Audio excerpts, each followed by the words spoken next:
ಏನು ಹಿಸ್ಟ್ರಿ ಮತ್ತೆ ರಿಪೀಟ್ ಆಗ್ತಿದ್ಯಾ? ಈ ಡೌಟು ನಂಗೆ ಯಾಕೆ ಬಂತು ಅಂತೀರಾ? ಇದು 2025 ನ ಕ್ಯಾಲೆಂಡರ್, ಇದು 1941 ನ calendar.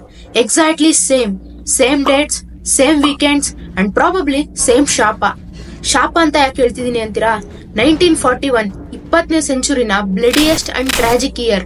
World war 2, massive killing of civilians, starving, bomb blast, ಇದೇ ತರ ಘಟನೆಗಳು ಜಗತ್ತಿನ ತುಂಬಾ ನಡೆದಿದ್ವು. ಈಗ 2025 California fire, Pahalgam attack, Mahakumbh Mela stampede, RCP stampede, Ahmedabad plane crash, Iran Israel war.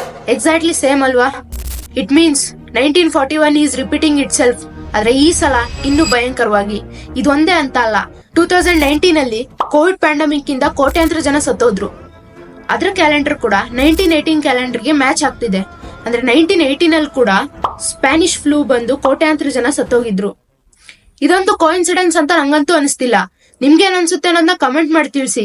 ಇದೇ ತರ ಅಮೇಜಿಂಗ್ ವಿಡಿಯೋಸ್ಗೋಸ್ಕರ ಫಾಲೋ ಮಾಡಿ. ನೆಕ್ಸ್ಟ್ ವಿಡಿಯೋದಲ್ಲಿ ಸಿಗೋಣ. ಅಲ್ಲಿವರೆಗೂ keep learning and inspiring. Learning never stops.